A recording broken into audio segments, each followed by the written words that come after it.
नमस्कार दोस्तों, ocean network में आपका स्वागत है। दिल्ली पुलिस ने जंतर मंतर पर 35-36 दिन से बैठे हुए इन पहलवानों को चेतावनी दी थी।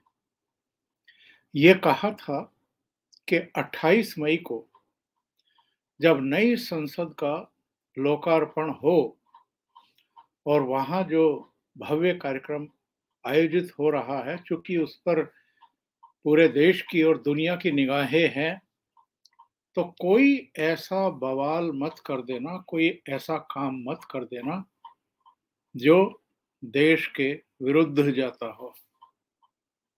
लेकिन पता नहीं किसके सिखाने पर, किसके कहने पर इन पहलवानों के सिर पर टकराव का भूत सवार था और उन्होंने न केवल जंतर मंतर पर पुलिस अफसरों के साथ में धक्का मुक्की की, बल्कि वो एक दूसरे से लिपट गए जब उनको हिरासत में लिया जा रहा था।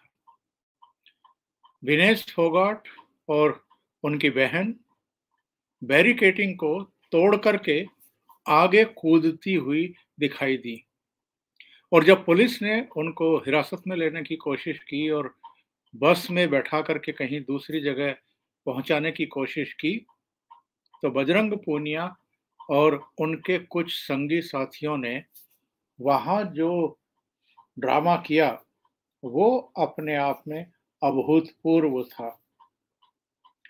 बजरंग पूनिया हो, विनेश फोगाट हो या दूसरे पहलवान हो, जो अलग अलग राष्ट्रीय अंतर्राष्ट्रीय प्रतिस्पर्धाओं में मेडल जीतते रहे हैं, वो इस तरह की हरकतें दिल्ली पुलिस के सामने करेंगे, जंतर मंतर पर करेंगे, कानून व्यवस्था को बिगाड़ने की कोशिश करेंगे और राष्ट्रीय अंतर्राष्ट्रीय स्तर की जो निगाहें भारत की नई संसद के लोकार्पण समारोह पर टिकी हुई थी, वो उसको भी डिस्टर्ब करने की कोशिश करेंगे।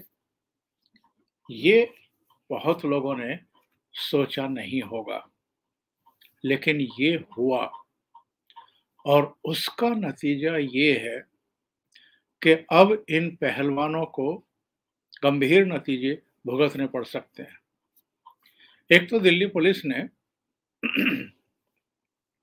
इनके वहां से डेरे तंबू उखाड़ दिए हैं, जो भी इनके टेंट वेंट लगे हुए थे वहां से खत्म कर दिए हैं और एक सवा महीने बाद ये पहला मौका था जब रविवार को शाम के समय जंतर मंतर पर पूरी तरीके से शांति थी, खामोशी थी।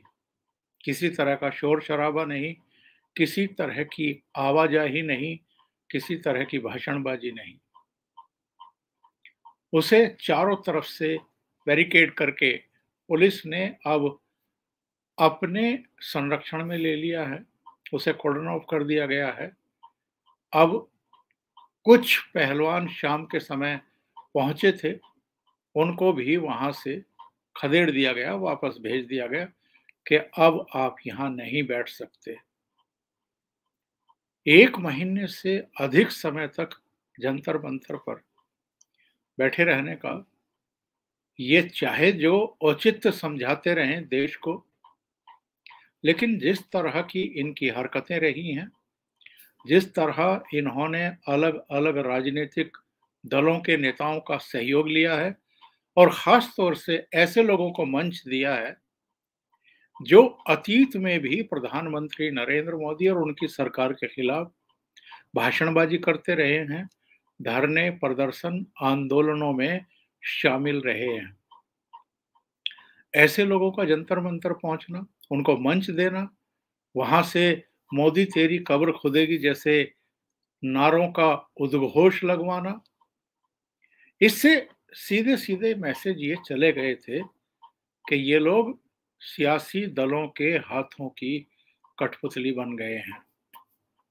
वरना जब सुप्रीम कोर्ट के आदेश पर कुश्ती महासंघ के सर्वे सर्वा और जिन पर ये यौन शोषण के आरोप लगा रहे हैं ब्रजभूषण शरण सिंह, उन पर 2 मुकदमे दर्ज हो गए थे, एक पॉक्सो और एक दूसरे मामले में। तो उसके बाद इनको धरना उठा लेना चाहिए था।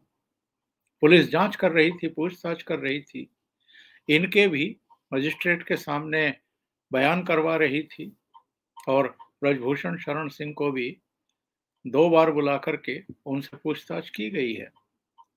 ब्रजभूषण शरण सिंह ने तो यहाँ तक कह दिया था कि मैं नार्को टेस्ट कराने को भी तैयार हूं, पर शर्त यह है कि ये लोग भी नार्को टेस्ट कराएं।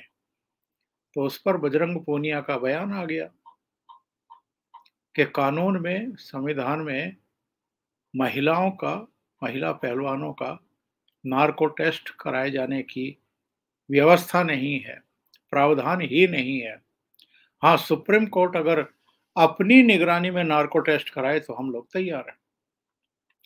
बहुत सारे सवाल खड़े होते हैं। इतने सालों तक चुप्पी क्यों साधे रही?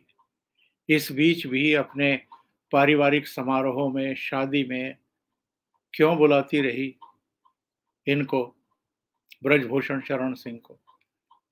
इनके जवाब इनके पास नहीं है। लेकिन 28 मई को जब देश की नई संसद का लोकार्पण हो रहा था, प्रधानमंत्री नरेंद्र मोदी उसके मुख्य अतिथि थे, उनके हाथों ही ये होना था। तमिलनाडु से अधिनम बुलाए गए थे, जिनको साधु संत और धर्म गुरु कह सकते हैं। वहां पर जो भव्य आयोजन किया जा रहा था, उसमें देश विदेश की जानी मानी हस्तियां उपस्थित थी।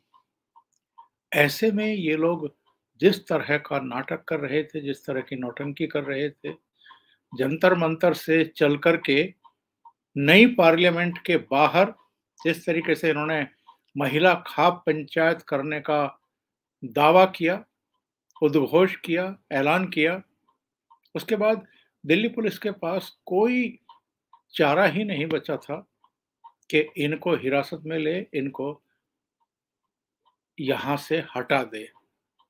और जिस तरह धक्का मुक्की की गई है, जिस तरीके से ये सारे कर्मकांड किए गए हैं और जिस तरह कानून को तोड़ा गया है, उसी के चलते अब दिल्ली पुलिस ने इन पर सख्ती करने का फैसला किया है।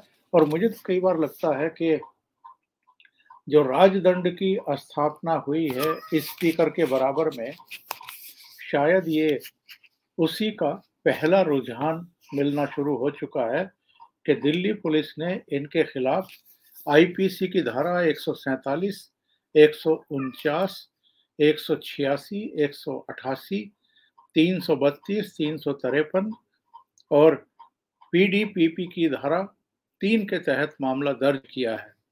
इसका मतलब ये होता है कि इन पर दंगे फसाद करने, पुलिस को काम नहीं करने देने, गैर कानूनी तरीके से जमावड़ा करने और जो पुलिसकर्मी ऑन ड्यूटी थे उनके खिलाफ धक्का मुक्की करके उनके काम में बाधा डालने के गंभीर आरोप लगाए गए हैं। कई बार लगता है कि जो राष्ट्रीय अंतर्राष्ट्रीय स्तर के इस तरह के खिलाड़ी हैं और पहलवान हैं, क्या वो इतने नासमझ होते हैं कि उनका कोई मिसयूज कर रहा है, कोई उनको बरगला रहा है, उकसा रहा है, बहका करके? वो कहते हैं कि चने के झाड़ पर चढ़ा करके उनके करियर से, उनके भविष्य से खेल रहा है। क्या इतनी समझ इनको नहीं है? और ऐसा ही लग रहा है। अब साक्षी मलिक का बयान आया। उनका कहना है कि सुप्रीम कोर्ट के आदेश के कई दिन बाद तक दिल्ली पुलिस ने ब्रजभूषण शरण सिंह के खिलाफ मामला दर्ज नहीं किया और हमारे खिलाफ 7 घंटे के भीतर गंभीर धाराओं में मामला दर्ज कर लिया। इनकी हिमायत में बहुत सारे लोगों के बयान आ गए हैं। अरविंद केजरीवाल का बयान, इसके अलावा आतिशी का, राहुल गांधी का, प्रियंका वाड्रा का, अखिलेश यादव से लेकर के कई लोगों का और मुझे लगता है कि ये जो मोदी विरोधी चेहरों के लगातार बयान आ रहे हैं और ये जंतर मंतर पर भी जाकर के इनको उकसाते रहे हैं, इन्होंने ही एक्चुअल में इनके सामने ये हालात पैदा कर दिए हैं।